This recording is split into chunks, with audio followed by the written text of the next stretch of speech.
Okay, and what about at school? What about can you recommend anything that parents for school, like if their kids got autism, how can they know that they're at the correct school, if they're in the correct class? I mean, that's a tough one because again, without dealing with the core issue, it may seem like it's difficult to teach these kids.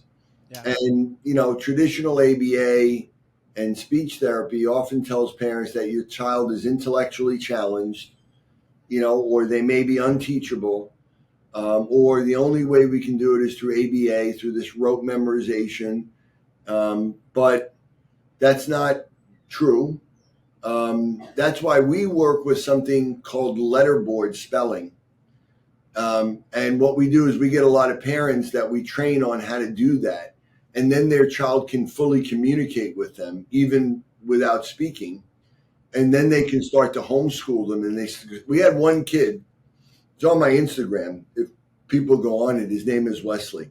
This Yeah. kid was 12 years old. He had never spoken a word. And they really didn't teach him at school much because they didn't think he was teachable. And he would get, pretty aggressive and violent and bite people and get frustrated. So, they didn't do much. Yeah. He started working with us and then came here. We started working with him on a letterboard, and right from the beginning, what started coming out of him was unbelievable, like incredible. And so his parents saw this and they learned how to use this letterboard at home with him. Yeah. They tried to get the school to do it, but the school said, no, we don't believe in that. We won't do that. We don't believe he knows any of this. We don't believe Oh. these are his words coming out, right? Oh, that's fucked up. Because many of these kids, you have to touch them so that they know where their arm is so that they can actually control it and let you know what they say. But people criticize that by saying you're guiding them. It's not what's happening. But I understand it can look that way. Yeah. But it's not what's happening most of the time. And so the school wouldn't do it. So the parents said, okay, we're going to do it. And we're going to get him home. And we'll do it. So this kid, mind you, 12 years old, they didn't think he knew one letter in school. In 1 year, he's now caught up. And he's doing everything at a 6th grade level. Oh, wow. He's reading, he's doing math. And this kid is so smart. It's unbelievable how smart he is. He's incredible. And I did an interview. It's on Instagram. Oh, And I'm going to check that out. his father's working with him, right? So I said to him, Wesley, a lot of people are going to see this and they're going to think that everything you're saying is your father's words because he's touching you. What do you say to that? And he said, my father isn't that smart. He's saying all these brilliant things. Oh, wow. Father isn't that smart, right? So it's so funny because would his father actually type that? You know what I mean? It's so That's funny good. because this kid is just so brilliant and funny. And It sounds like he's witty. exactly. I mean, they're really amazing kids, and they're geniuses. And most people are treating them like they don't know anything, like they're not there, like they're unteachable. They talk about them like they're deaf or like they're not in the room, and that pisses them off. And that's often why they get aggressive and yell or try to bite people. And so that's the best. I think the best way to ultimately teach these kids. And I'm working with a number of school systems and daycare centers around the country now. Nice. And that want to try to incorporate a lot of this into how they're teaching these kids. Wow. Wow, that's cool. I love that, man. They need that. That's great. Wow. And now, so inflammation. So, are most of the kids have some type of inflammation in their brain and in their gut? Yes, absolutely. Is grounding good for that? No, grounding isn't good for It's not good for inflammation. But what grounding may do, it's funny. There are all these. I like, people talk about grounding, which is basically standing with your bare feet on the ground. Yeah. They talk about green therapy, which is basically going outside in the grass and in the woods, Yeah. or things like that. To me, we used to call that having a child going outside without their shoes on and playing outside. Right? When we were kids, we had to play outside like that. Yeah. Yeah. Normal. Grounding and being outside in nature and climbing trees and riding bikes and interacting with your friends, that's the foundation of the right brain. That's the foundation of social, emotional connection. And that's all, that's great. But if their brain develops this imbalance, then, just grounding isn't going to really change that. Yeah, for sure. It's certainly not harmful, but reason why grounding works, and there may be other reasons, but is really because we need to feel our body. That's the foundation of what we call proprioception, especially in us who are bipedal. We need to stand upright. We need to get that information to our brain. That's what drives brain development. Yeah. And so that's important. But grounding doesn't work on anything specific. It is a little bit more right brain. That's great. Yeah. And it is more natural. That's great. But that, saying grounding works for this, those are ridiculous statements that kind of drive me crazy when I'm on the internet and I see people saying those things. But it can help though. Yeah, it certainly doesn't hurt. Yeah. But, when you get a kid that's hyperactive and stimming and going all over, good luck trying to get them grounded. But, take their shoes off and let them run around in the grass, and that's great. Okay. And what do you see that the kids are mostly deficient in? Like what vitamins and minerals? It's really, individualized, For sure. but all vitamins and minerals for the most part, because they have malabsorption in their gut. They don't have the proper blood flow, and they don't have the acid to really break down or digest with the enzymes. And so, they may be deficient in everything. That's why many of these kids, you do food sensitivity tests, and they have sensitivities to 60 foods. You do a vitamin test, they have vitamin and mineral deficiencies in everything. They have deficiencies of enzymes. They have deficiencies of amino acids. They have toxins. They have all of this bad gut bacteria, and their good bacteria they don't have enough of. And all of that is true. But, it's not about chasing after, it's about, again, why? For sure. Why? And what do we need to do? But Now, the most important vitamins for me are vitamin D, omega-3, and then I created a right brain vitamin and a left brain vitamin, depending on what the issue is. And then, there are other vitamins and supplements that can work to really balance out this inflammatory immune response, which ultimately we have to balance out the brain to do that. But there are supplements that can diminish their Th2 system so their antibodies aren't overly active, and then build up their Th1 so that they can start to, kill bacteria and viruses and mold and things like that. And there are supplements like Th1, vitamin C, vitamin A, vitamin D, bacalin, sulforaphane, so like broccoli sprouts, all of that boosts Th1. it's best to try to get in your food, huh? Yeah, but you might not get the concentration, because remember, they're not breaking down food, Yeah. and they're not absorbing it as much. Also, they'll absorb like mineral, like the stuff you can buy better. Yeah, you need to give them a lot of it Okay. because they're not absorbing a lot of it. Oh, wow. So they probably won't get it alone just through food. They won't get enough. Okay. Now, what about a parent that is like on a really tight budget? They can't afford to go see you. Obviously, they should buy your book because that's got a lot of information. What would you say could be a diet, like a basic diet that they could have Well, their kid on? I have many books. I have one book on diet and nutrition called Disconnected Diet and Nutrition Plan. Yeah.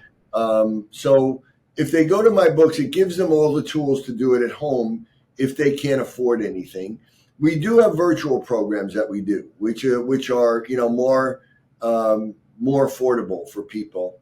But that's it. I'm sorry. I have another appointment. I had to be. That was starting at 6, so I have to go. No problem, brother. Thank you very much, man. Okay.